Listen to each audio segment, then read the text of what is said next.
अस्सलाम वालेकुम दोस्तों, अपनी नेक्स्ट वीडियो के साथ आपको वेलकम करता हूं अपने इस चैनल में। उम्मीद है सब खैरियत से होंगी। काफ़ी अहम अपडेट आप लोगों से शेयर करूंगा जो यूरोपियन नेशनलिटी है उससे रिलेटेड।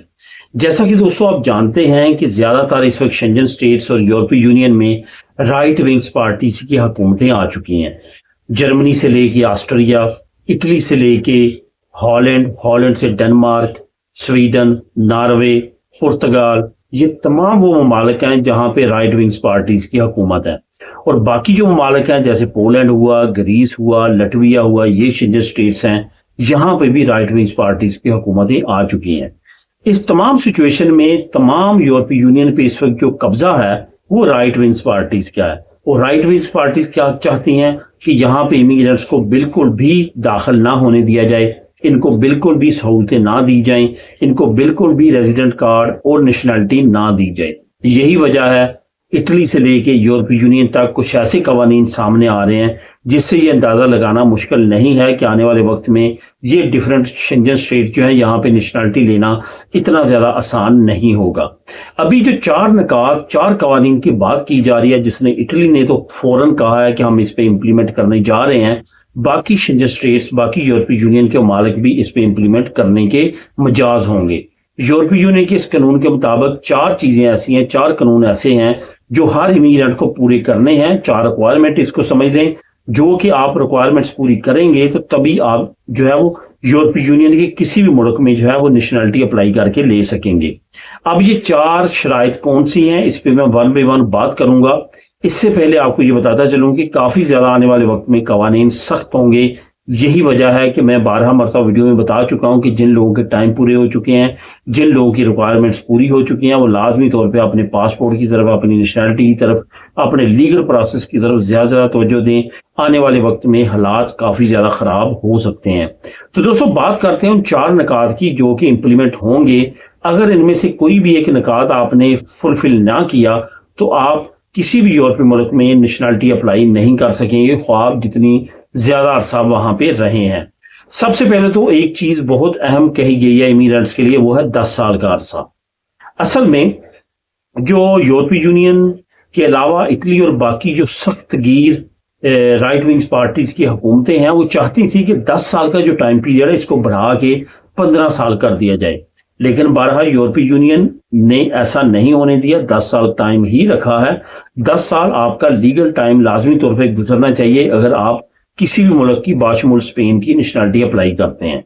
दूसरे नंबर पे जो अहम चीज है वो जुबान कही गई है, यानी कि आपका टेस्ट ये प्रूव करे कि आपको जुबान अच्छी आती है या आपका इसका मुतबादल हो, जिससे ये पता चले कि आपकी जुबान है, आपको जुबान आती है, तो फिर आप जो है मजाज होंगे उस मुल्क की नेशनलिटी अप्लाई करने के लिए। ये किसी तौर पे लॉजिकल भी लगता है, जस्टिफाई लगता है, क्योंकि एक मुल्क की आप नेशनलिटी ले रहे हैं तो ये आपको जुबान आनी चाहिए ताकि आपको आउट ऑफ कंट्री किसी जगह पे भी ये प्रूव करना पड़े कि आप वाकया ही उस मुल्क के नेशनल हैं। तो आप अपनी जुबान से ये साबित कर सकते हैं कि आप वाकया ही उस मुल्क के नेशनल हैं जिस मुल्क का पासपोर्ट आपके पास है। क्योंकि दोस्तों बहुत ज्यादा फ्रॉड, बहुत ज्यादा चीजें एयरपोर्ट्स पे डिफरेंट पकड़ी जाती हैं, जिससे ये पता चलता है कि इस तरह की काफी फ्रॉड हैं जो कि जैली पासपोर्ट, जैली डॉक्यूमेंट इस्तेमाल करने के लिए यूज होते हैं। जो तीसरे नंबर पे अहम चीज है वो है आपका करैक्टर सर्टिफिकेट, यानी कि आपका करैक्टर बिल्कुल क्लीन होना चाहिए। आप पे कोई जुर्म नहीं होना चाहिए जिसमें जराइम बड़े बड़े हैं, जिसमें आपकी इन्वॉल्वमेंट नहीं होनी चाहिए। आप बिल्कुल क्लीन होंगे।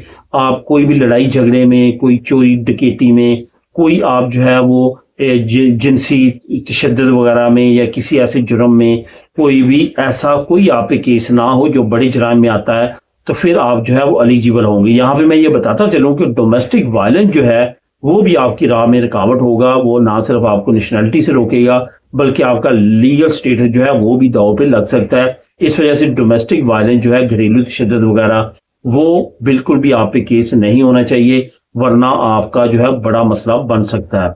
इसके बाद जो आखिरी और चौथा आपको कहा जाएगा कि आपका लाजमी तौर पे होना चाहिए, वो है आपकी अपने मुल्क की नेशनलिटी का छोड़ना। अगर आपके मुल्क का डुअल नेशनलिटी का एग्रीमेंट नहीं है उस यूरोपीय मुल्क के साथ, तो आपने लाजमी तौर पे नेशनलिटी लेने के बाद उस मुल्क की अपने मुल्क की होम कंट्री की नेशनलिटी को छोड़ना है तो तभी आप उस मुल्क की नेशनलिटी को लॉन्ग टर्म रख सकेंगे, वरना आपकी उस मुल्क की नेशनलिटी जो है रिस्क में जा सकती है।